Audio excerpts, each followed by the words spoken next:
back to Beating a Dead Horse. As always, I am your host, Sean McKinda. Hello, I'd like to play a game called The Introduction of Jackson Keller. Get it? It's because it's like Saw. No, I do get it, but I would like to interrogate this introduction a little bit. Mostly in that I am curious to know what game you feel would be associated with the introduction of Jackson Keller.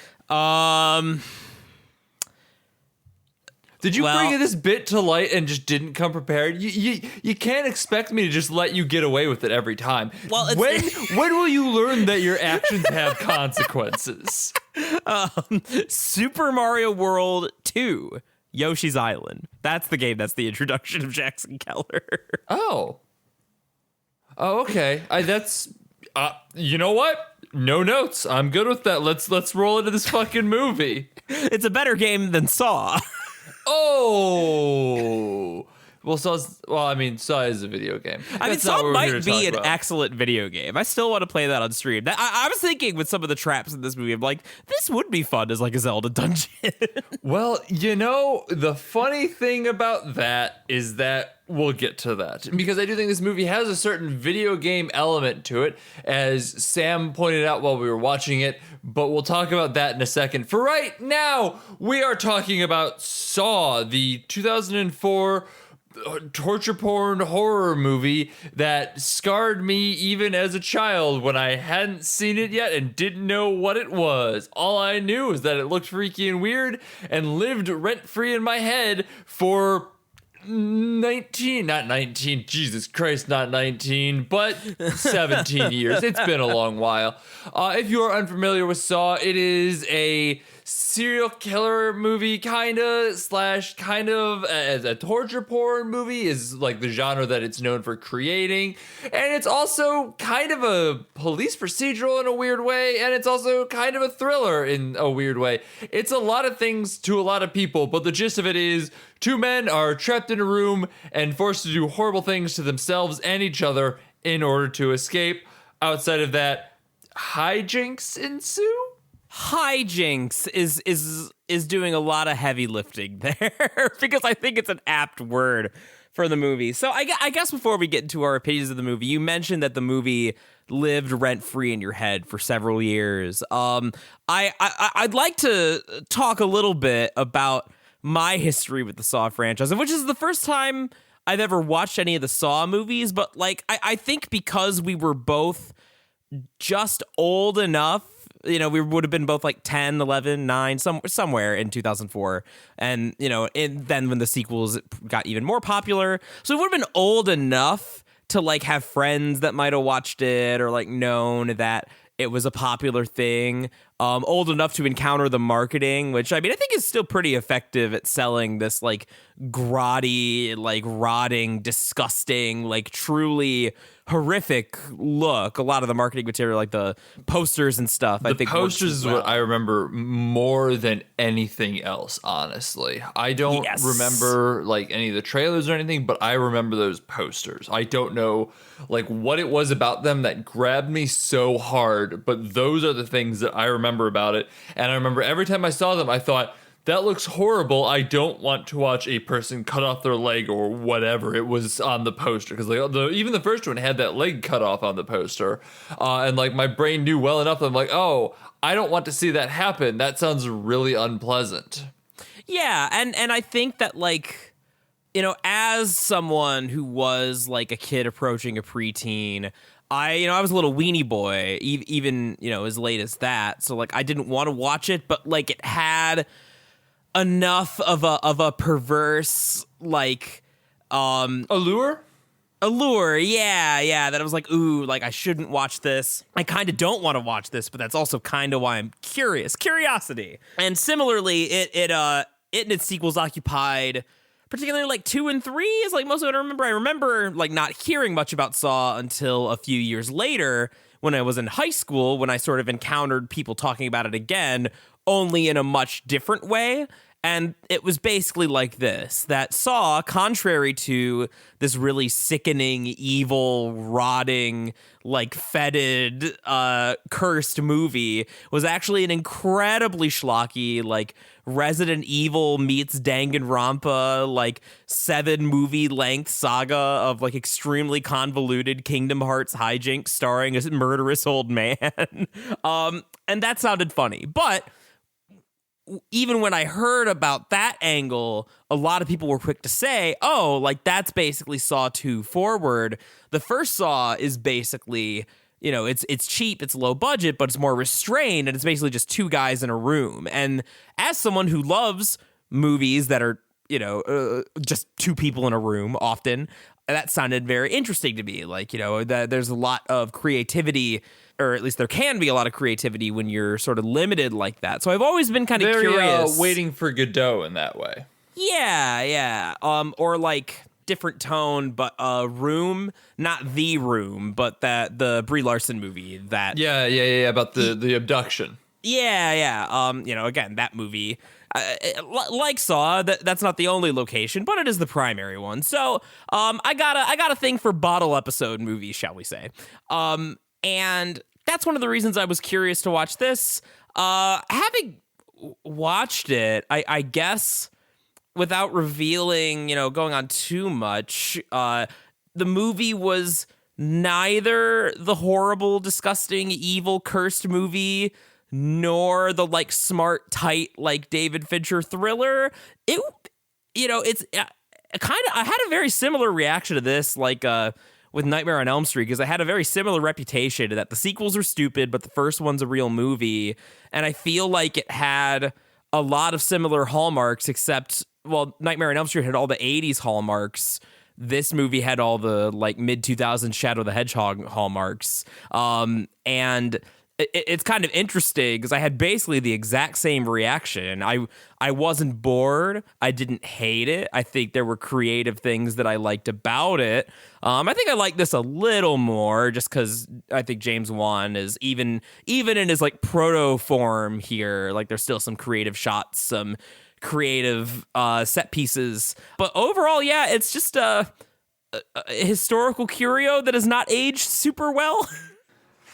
I would like to echo that entirely. I don't have as much of the connection to it as Jackson does in that regard. As I said, my connection to it is mostly from seeing the posters and thinking it looked foul, and even as recently as last week thinking, oh man, I have a little bit of anxiety about going to watch this movie, not really knowing what it's about, but knowing some of the traps, knowing some of the stuff about it. Like I know at some point or other, someone's like, there's a key behind your eyeball, I think. Oh God, that's the one that always gets me. Fuck. Yeah, but like I've never seen it, so like that's the thing that has always stuck in my head, and like thinking about those type of things, and I really think that the horror, like the anticipation, the anticipatory horror, was far worse than anything that Saw 1 brought to the table. Like the ideas of like the reverse bear trap is so fucking choice, but like the execution was just fine. It was fine. It didn't excite me. It didn't really stress me out that much like everything else that was going on with the 2 men in the room played by Lee Wannell and Carrie Elways. I mentioned that because Lee Wannell has been a recurring character in the Horse cast for a little bit now. And Carrie Elways is Carrie fucking Elways. If you don't know who he is, go watch fucking Princess Bride, you fucking Philistine. So both of these people I have an appreciation and or affection for. I really like Carrie Elways, and Lee Wannell, he's, bless his heart, he's trying. He's not a terrible actor by any stretch of the imagination, nor is he a terrible writer. This is just, as Jackson pointed out with James Wan, very much proto Lee Wannell. They are both still growing as actors, as creators, and you know, Lee Wannell will get to Invisible Man at some point, a movie I really like. And I mean, hell, even Upgrade I didn't fully dislike. I thought it was kind of goofy and weird, but you know, I was still on board with it on the whole. So yeah, I'm left kind of in the same position as Jackson is, in that was a circuitous way of saying the horror isn't that interesting. The characters are almost interesting, but like both Carrie Elways and Lee Wannell kind of brought bad performances to the movie. I wasn't super sold by either of them, especially as Carrie Elways slowly started dripping back into his British accent out of the blue, and it was just kind of hilarious, honestly. And yeah, I mean, the police procedural part was strange to say the least. There was a lot of like really high octane camera work that felt very Shadow the Hedgehog, as Jackson put it, and this is how Sam pointed out to me, very much like an FMV game you'd play on like the Sega Saturn or something like that. A lot of this movie was shot, lit, and paced like an FMV game, just in the most bizarre ways. There was a scene where a character is running down a hallway and misses a trap and gets punished for it that feels like you should have been like, okay, QTE, press A here and jump this trap while you're chasing this other guy. Like Dragon's Lair, yeah. Yeah. No, there's a lot of FMV-ness to all of this, especially there's like a try this with this. Like, it's very interesting in that way, and I know comparing it to FMV is a weird statement, but I think it really does apply. I have a even less charitable comparison, actually, which is I was thinking a lot about Alone in the Dark. Yeah, during some of I these can shots. definitely see what you're going for there, especially if we are like making the video game comparison, because Alone in the Dark is shot to be a video game. So, oh no, unfortunate. Yeah, like a lot of the score, a lot of the like, you know, that hack like speed up stuff. I mean, maybe, I don't know, like maybe that was considered stylish at the time, but it's way overused here. Like I liked the speed up okay during the shots of like because again, like James Wan is still like, even at this early phase, you can still tell that he's a talented guy. And this is sort of one of the things that I'm talking about, although it doesn't work all the time. There's a lot of times it'll just speed up and do the can you see all of me walk into my mystery fucking Shadow the Hedgehog sound. You know, have it played at like 5 times speed. But then there'll be other shots like where they're doing the flashes back to the other cases and the other like traps and incidents that Jigsaw set up, and they do the speed up there and as just like, you know, part of the like time lapse part of the story as like they're kind of going over the cases. And when, you know, it doesn't have the horrible rock music and there's a purpose for it, it works a lot better. I'm like, oh, that's like a clever way to like show us, you know, kind of the extent of these things, like capture that, you know, the kind of feeling of like, oh, this is the Jigsaw killer, this is kind of the MO, without wasting a bunch of time on, you know, every single individual instance. It can also work well as, okay, let me rephrase work well. It can also work as portraying a chase sequence as it does in this as far more expansive than it is, given that this movie had a budget of literally $1.2 million. Like, it had no fucking budget when it got made. So, you know, they had to come up with creative ways to show long, expansive chase scenes. And so they'd have like the shaky speed ups and whatnot. And it looks not great by today's standards by any stretch of the imagination. And I genuinely don't know whether it would have looked good back then. I feel like a lot of people were using this technique around the time period that Saw came out. So I don't know whether it's just overplayed or whether it just never left that early 2000s era, and so like it feels instantly dated because of it. Or, I mean, honestly, part of it could just be that cameras have gotten better enough that fast forwarding and slowing down shots look way more natural and less jarringly ugly nowadays, because I know, you know, high motion, high speed cameras can capture things way more smoothly when you want to slow things down so that it doesn't look like someone went and, you know, marked the speed from 1 to 0.5 in Adobe Premiere Pro. It's unfortunate, and I can't fully blame the movie for it, but I can laugh at it in 2021, which is, I mean, I don't want to say that, but I kind of have to, especially because, as I said, the movie didn't really endear itself to me otherwise. So when it did that, I just kind of rolled my eyes and went, oh, we're doing this again, huh? Yeah, it happens a lot too. Like, I feel like this is why, because I thought that the movie was super low budget. I didn't look it up, and credit where it's due. Like, there is some creative, decent looking stuff in here for a movie with that low of a budget. And again, like similarly with I mean, when the goal is just to trash a bathroom, like, how hard could it fucking be? But that's where I'm I feel being like, facetious before anybody jumps down my throat. Obviously, the set dressing is a lot of hard work. I promise I'm aware of it. But it's almost like, if that's your budget, like maybe you should have just had like a nice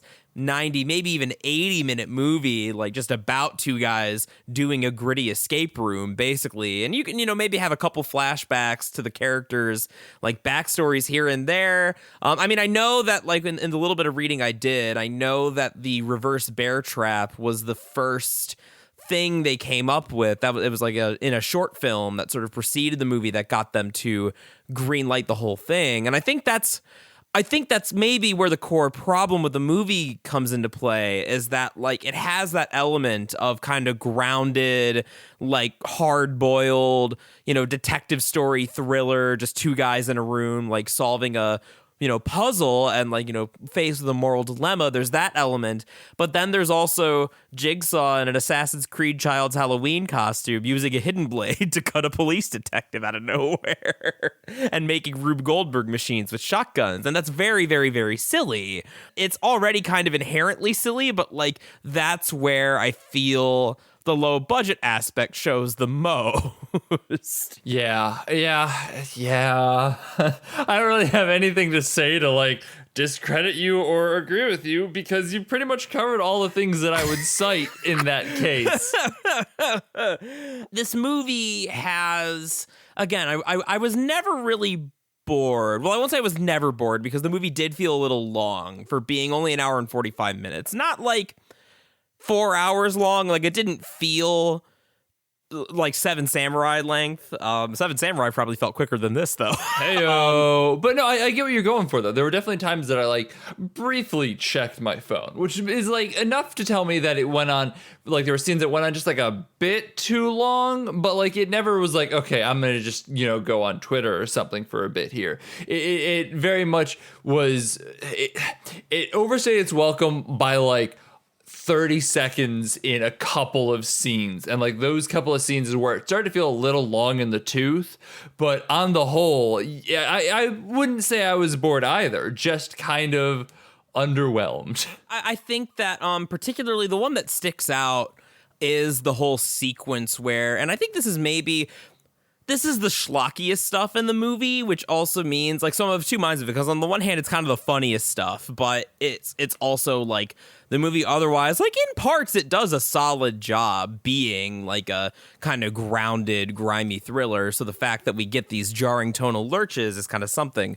But, like, that whole sequence where the cops raid Jigsaw's hideout, and he's got his, like, Monster Hunter booby traps, like, all over the place. He's got the guy in the chair, and he clicks the button on the floor like a Bond villain, and then he has his big knife, and he slashes the dude in the throat, but he doesn't die. And then they just kind of chase him despite, like, holding him at gunpoint, and, like, randomly decide to shoot him like 30 seconds later, and he's an old man who gets shot in the chest with a shotgun. So I don't know how he just kind of walked that one off, but he did. Very silly, very funny. But also, like, that's because it's like you see that stuff with the detective, and then it goes on for a while, and you forget. It feels jarring when we come back to Carrie Elwes and Lee Wannell in the bathroom. It was like, oh wait, shit. Oh, that was a flashback. Well, that was indulgent. Yeah, and the cutting back and forth is probably the part. Honestly, I wonder if the cutting back and forth is what really kills the movie from being anything beyond just okay. Like, you've sparked a question in my head at this point, because I think that if it had just, I mean, obviously we've established that if it had just focused on the two guys in the bathroom, it could have been something great. It could have been a fantastic bottle episode where it's just, them working their problems out and how they're related to one another, slowly, like, unpacking the bits and pieces pieces. That would have been fan-fucking-tastic. But I really think that there's a case to be made that just the cops might have been an interesting movie as well in its own right. And like it's the cutting back and forth that, like, you know, you go from this interesting bottle episode to this broad police procedural thriller thing going on, and you're like, okay, that was weird, but let's get into this. Because like when we go through and revisit the Saw killer's old hunting ground, that's fascinating, and I kind of got interested in it. I'm like, okay, I like this. Let's keep watching this, and I'll go back to this stuff. I'm like, well, hang on, now I kind of want to go back and see what's going on over there, and I don't really care as much about this stuff. Like, if it just flashed back to for purely Carrie Elway's stuff, like, that would have been one thing, but because it keeps cutting back to the police, it feels like there's just this third character that's just kind of hanging around just to hang around, and we keep seeing a different movie. Point of view is kind of a problem in the movie. You know, the very first shot is Lee Wannell waking up in the bathtub and then seeing Carrie Elway like already on the other side. So that kind of, I feel like with that sort of opening, that implicitly puts us in his character's perspective, especially because, you know, he's, as his character is like kind of a lowlife, and Carrie Elway is like a fancy doctor guy. So like, you know, you're more likely to be closer to Lee Wannell than, you know, kind of rich doctor boy. But then it becomes very clear that Carrie Elway is the protagonist, like pretty indisputably. Because I thought, as far as the back and forth, like after we got the stuff where he interviews, the flashback where he's a suspect and he kind of explained how he knows about this Jigsaw stuff and how he's involved. I thought after the reverse bear trap stuff, you know, just a little tease of like, oh, we're gonna stretch our budget a little bit and kind of go outside of the bathroom, you know, change it up for the story, have something, you know, creative and that we think is cool and iconic. I kind of thought that was the last time we were gonna like cut, and then, you know, we'd be in the bathroom sort of puzzling things out now that most of our major information's in place, you know, give or take some smaller reveals later that may or may not just happen through dialogue between the characters. But no, sometimes we're taking a place from the police detective's point of view, and I think it's like trying to get you to think that the detective might be the Jigsaw killer, except it's very obvious that he's not. Oh my god, it's so obvious so quickly that it's not. Holy hell, I was expecting some like Giga Brain plays there towards the end that would do some stuff, and they kind of deliver on the Giga Brain plays, but like not in the way I was expecting it to. Yeah, so I guess if we're keeping this out of spoilers, there's a big twist regarding Jigsaw's identity that's pretty famous at this point. It's not like Rosebud iconic, but I mean, I didn't know it was coming, honestly. So that says something right there. Yeah, but no, like the actor who plays him, I think it's one of the cases where like I wish I had a comparison, but just the fact that like because his identity is a reveal in this movie, and he keeps coming back for sequels and kind of becomes an iconic part. I think the more that, like, you know, is sort of orbiting those circles of people who talk about Saw, I think the more likely you are to know about it. So I knew it, which is why I was hesitant to like judge too harshly. But I was pretty sure, like with the police detective, I'm like, in the flashes of Jigsaw that we've seen, don't we already see pretty clearly that he's a white guy under that hood? Like, yeah, no, it's pretty quickly established that it's definitely not the police chief, and also, yeah, I don't know. I don't want to get too much into the spoilers for it, but yeah. Well, is there anything we want to say before spoilers? I don't think so. I think you've covered most of it, honestly. Like, I'm pretty much here echoing what you have to say at this point more than anything. Well, I guess we could say whether or not we'd recommend it. And I'm going to say basically the same thing I said for Elm Street, or rather what you said for Elm Street and I agreed with, because it seems sensible in that, like, if you're just looking for like a horror flick, I mean, if you're just looking for like a horror flick, this barely qualifies. It's like a traditional horror movie. Yeah, it is not a scary movie pretty much at all. This is kind of David Fincher light, and no disrespect to James Wan, you know, I think honestly, like knowing how low the budget was and, you know, the fact that it was so early in his film career. Yeah, I mean, this is a genuine showing from a young filmmaker with a lot of talent, and I can't begrudge him that. But like, as far as the final product, it feels very much David Fincher light. As far as like whether I'd recommend someone go out of their way to watch it though, pretty much only if like again, like with Elm Street, if you have a specific reason, if you're interested in like horror or James Wan's career, the, you know, cultural zeitgeist of the 2000s, if you have some intellectual curiosity reason, you know, there's a particular reason you'd want to fill this void in your viewing schedule. Again, I wasn't bored. Works. I had a decent time like thinking about it and thinking about putting it in the context of the time period and all that. As a standalone movie, is it really good? I mean, not really. So counterpoint to that, it is on HBO Max, so if you've got HBO Max, knock yourself out. I can't see any reason why, if you're thinking maybe I want to watch Saw, you shouldn't watch Saw if you're interested in it. I don't know. To echo Jackson's surprise, given everything else I've said this episode, I don't know that I would necessarily recommend anyone go seek it out. Like if they came and asked, hey, give me a horror movie, I don't know that I would say go watch Saw. But you know what? If you're thinking, I've never watched Saw, maybe I want to watch Saw, watch Saw. Just watch Saw. There's no reason not to nowadays. It is fine, and there's nothing in it that I would consider objectionable in 2021 standards. It is not a waste of your time, which is perhaps my lightest possible recommendation. So ready to get into spoilers? I think we're ready to get into spoilers. Great. Then before we do, as always, if you enjoy the podcast, please leave us a review on iTunes. Tell your friends about us. Follow us on Twitter at BADH_cast.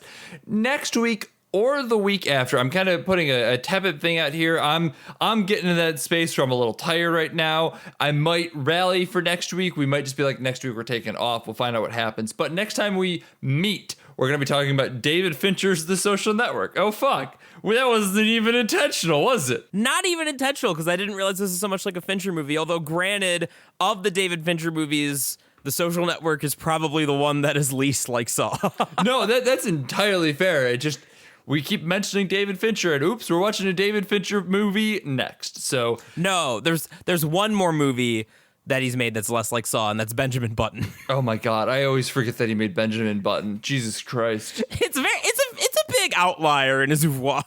That's so fucking wild. Anyway, stick around for that. For now, though, spoilers. So yeah, Jigsaw's the dead old man on the ground, and he just gets up and walks away, and I like the execution of that scene. Tobin Bell, apparently, he's the actor who plays Jigsaw, apparently got like really, really into it, like dedicated himself to it. He's kind of the like of the big Saw fans that I've seen, like everyone's favorite part, and so I mean, credit to him. Like I love when you got a little character actor like that who gets super into it. So that's fun, and I like, you know, that last shot of him just like shutting the door in the bathroom.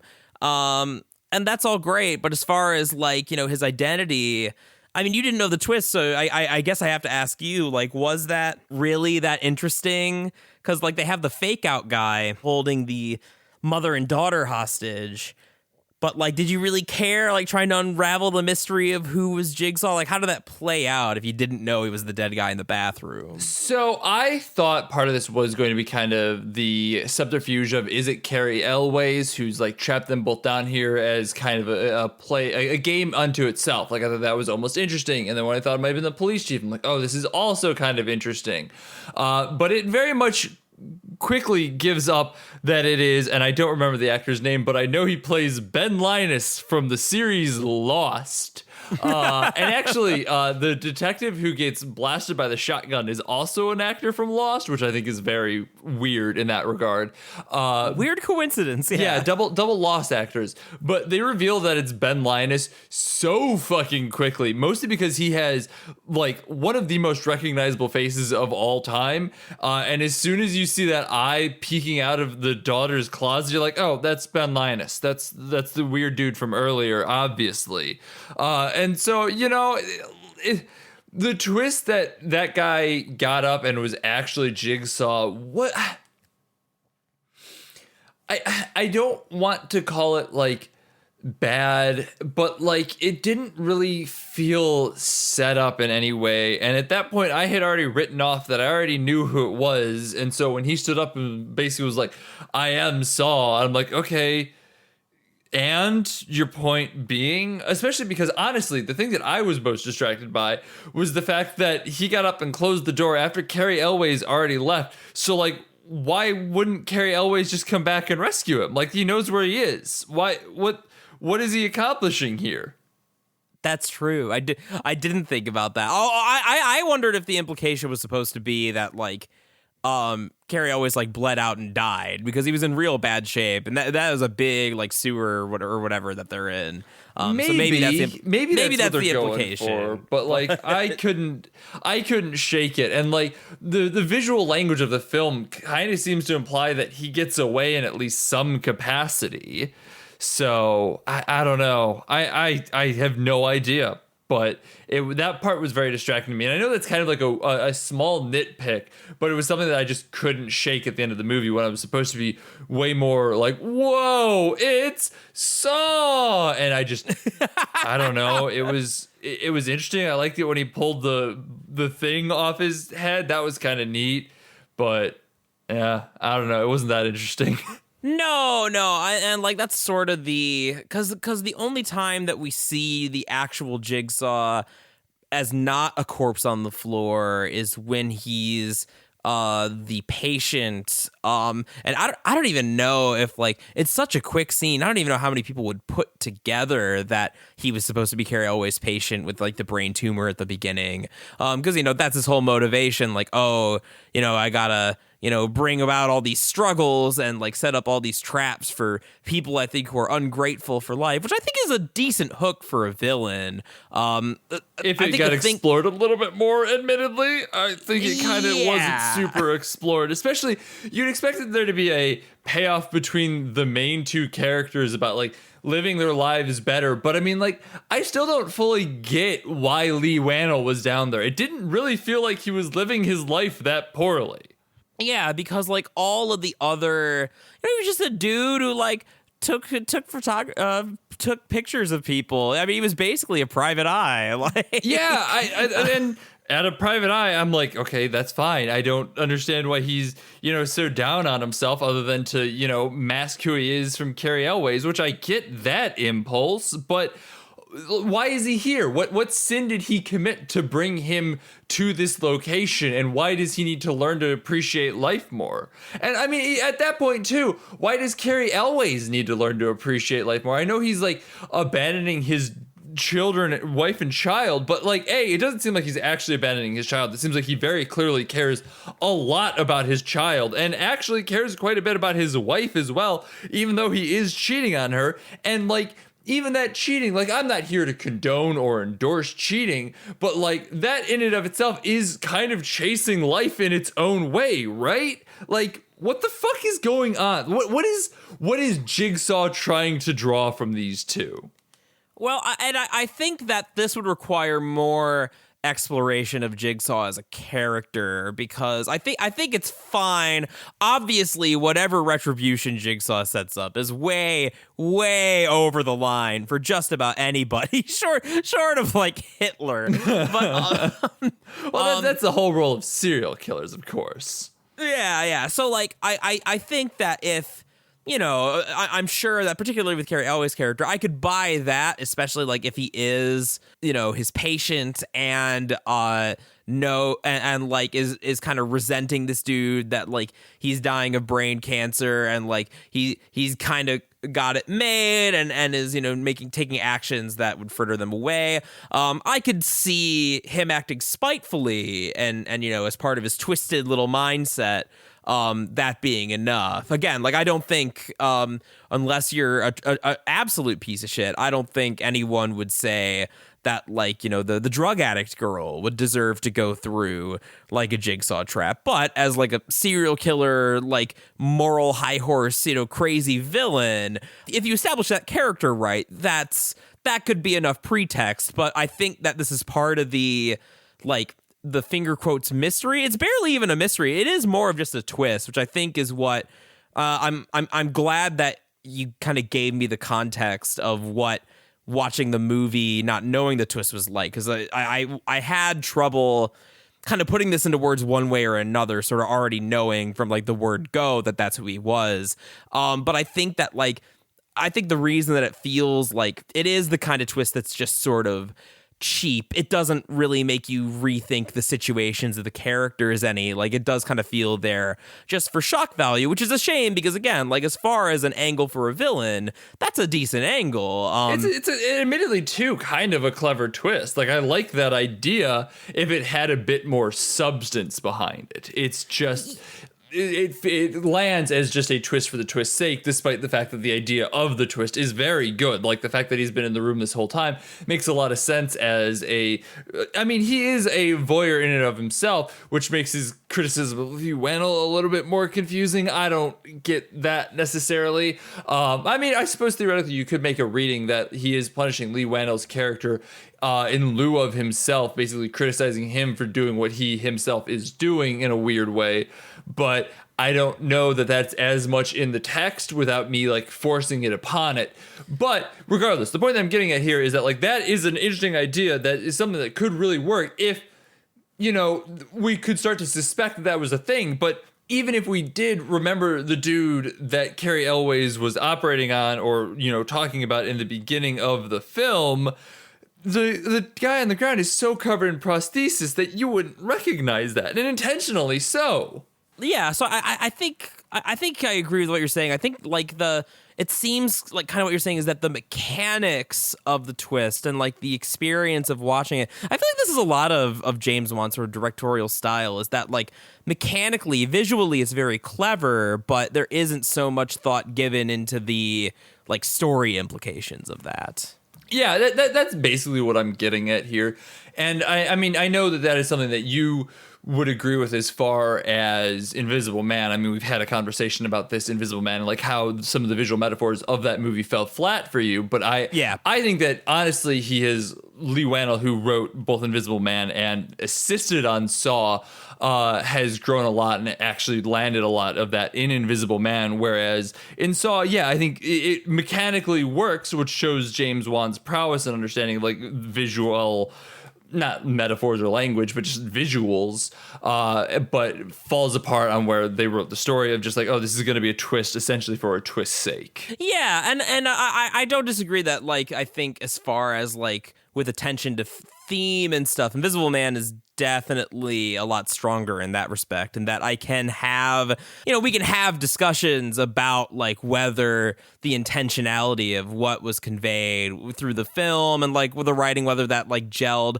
but at least it's pretty clear what the intent of the themes are. With this, it feels a lot more half-baked. Like we didn't get, again, kind of like Nightmare on Elm Street, it's like we didn't get much further than here's our like elevator pitch, guy with knives and kills you in your dreams. Here's our elevator pitch. Weird sicko moralist makes traps for people to get through. And that's kind of it. Yeah, I feel like the thematic resonance of horror movies kind of took a dip there for a bit before really pulling itself back out. I think this is why you and I both had a while there where we were both just completely writing off horror movies on the whole, because I think that they just didn't have that statement to be made as much as they do today. And I'm guaranteed there's going to be exceptions to this rule 100%.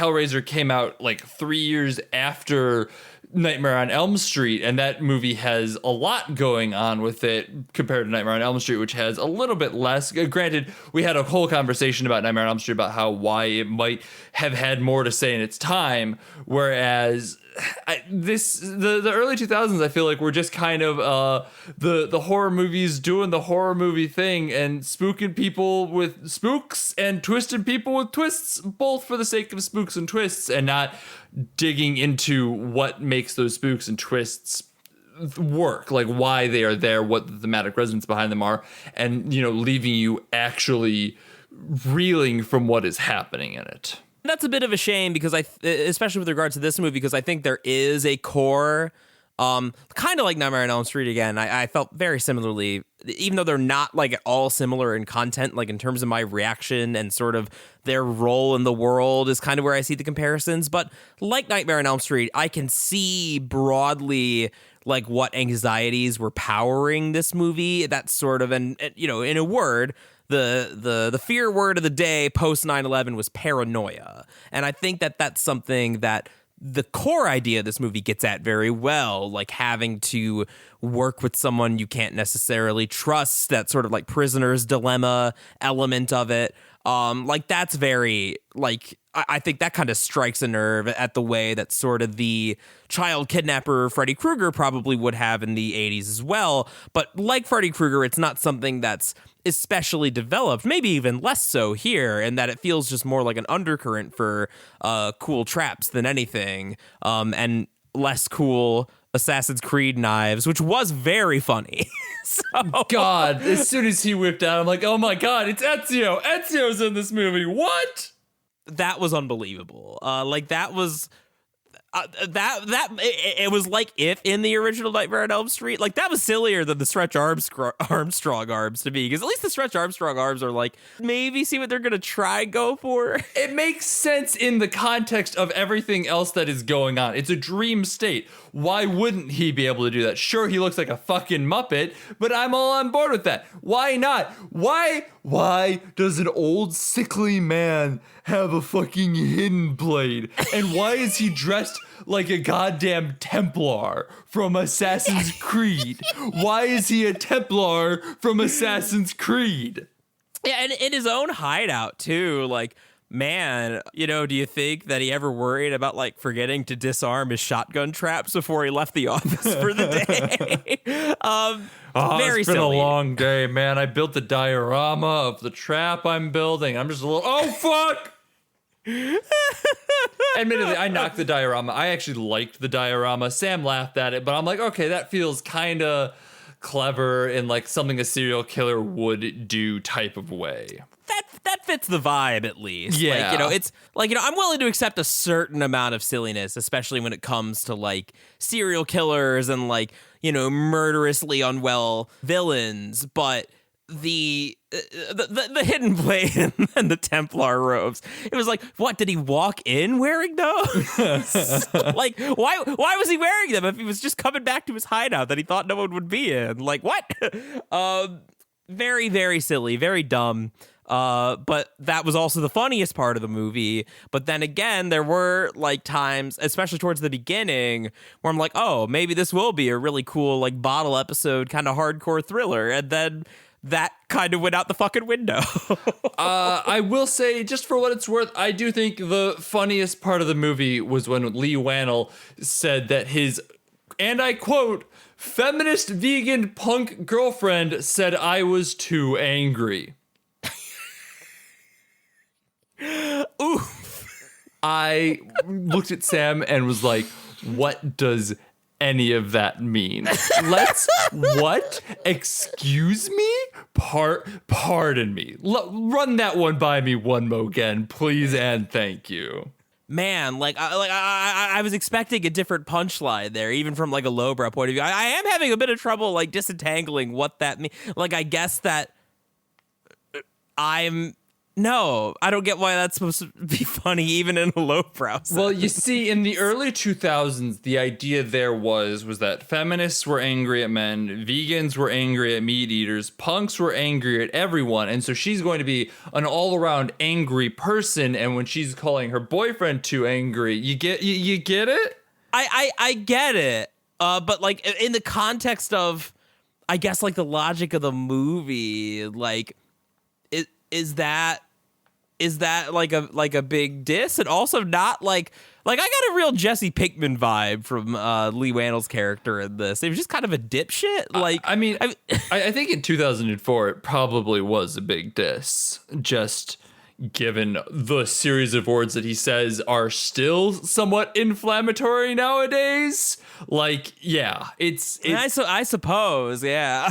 So I don't know. It was just very dumb in that I fit like 2.5 of those 4 things. So it was very funny to hear. Oh, Saw. Saw, baby.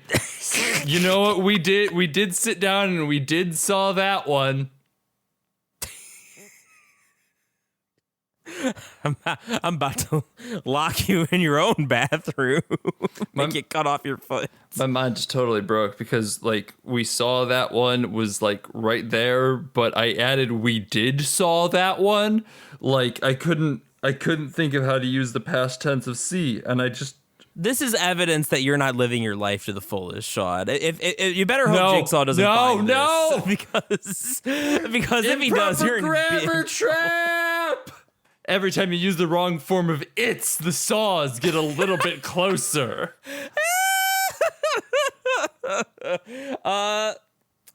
Did you laugh when the puppet rode out on the tricycle? Oh my god! Of course I did. Of course I did. I mean, I know that was a rhetorical question. Of course he did, but I just wanted to bring it up. It's so fucking wild. And like, I guess that's the puppet's kind of the core of the movie, and I guess I'll end on this, and that this is a problem that I, to a lesser extent, but I kind of felt like Insidious had, but these movies were also super popular, so maybe from a marketing perspective it was good. What do I know? I know that puppet's pretty iconic, and that like, if you're making hardcore bathroom thriller, the tapes are all you need. The tapes and the distorted voice are all you need. You don't need the puppet for the story. The puppet's just there because you want to make something that looks iconic. And I don't know. Iconic and horror, I don't know how well those things go together. Iconic and horror go fairly well if you are making a thing that you think looks cool because it looks cool, not because you want it to be iconic. Looking directly at Pinhead, someone who was not intended to be iconic but became iconic anyway.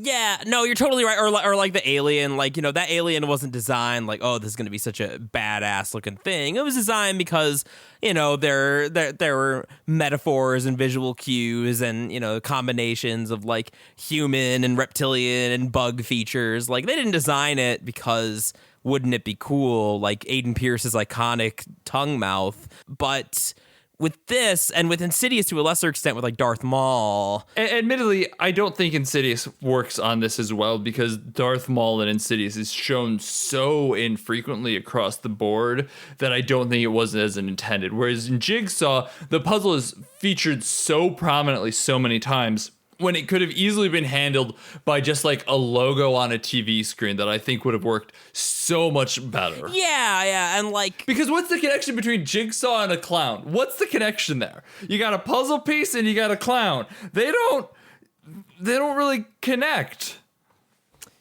No. They really don't. Also, did he just like put when he came out on the tricycle, was he just like waiting there with his like Solid Snake C4 button going like now, like whenever she escaped the trap, so he pressed it, like duded away while it slowly like, you know, tricycled over there? The mechanics of it are, we cannot get into the mechanics of this because that is purely like CinemaSins nonsense, but they are worth interrogating on our own time, shall we say, because they are very funny to think about. I was going to say, listen, the difference is I'm not under the pretense that talking about the funny tricycle man is serious film criticism. Well, you see, CinemaSins also isn't real film criticism, so... Except when they want to be. Right. Oh, yeah. But not all the time. We can't do this right now. I've been Sean McKinda. You can find me on Twitter at Sean_McKinda. And I've been Jackson Keller. You can find me on Twitter at Jackson J. Keller, where you'll be able to stay tuned for the release of my first book, Kelly is Unbreakable. You're going to read it. It's about a sad girl with superpowers. You know you love that shit, because I love that shit. Hell fucking yeah. You're also on Twitch right now, aren't you? I am on Twitch right now. Twitch.tv/Jackson J. Keller. We're going to be playing Pokemon Snap. I've had an unwrapped copy just sitting on the shelf waiting for my next stream opportunity. So stay tuned. If you enjoy the podcast, follow us at BADH_cast on Twitter. It's where we get your updates and new episode announcements. Also, we have a Patreon, patreon.com/BADHcast. It is paused currently. I don't know what that means, but you can go take a look at it, see what's got going on over there. As always, thanks to those I have for the use of our theme song. It is Suicide, alternate take off the album High Octane, Low Expectations. They're a wonderful band. You should go check them out wherever you can. Support their music, stream their music, buy their music on Bandcamp, whatever you gotta do. Also, thanks to 25yearslater site.com. There's a little button of us on the corner that you can absolutely click on, but you should also stick around and read some of the writing that's happening over there. There's a bunch of really talented people doing a lot of really talented stuff, so check that out. Next week or the week after, not sure yet, we'll keep you posted. We're going to be talking about The Social Network. We've been hinting at David Fincher, and oops, we're talking about David Fincher, so... Oops, all Fincher. Yeah, interested to come back to this one 10 years later, especially with what an absolute nightmare Zuck and his company have turned out to be, even more so than we could have ever imagined in 2010. Bye.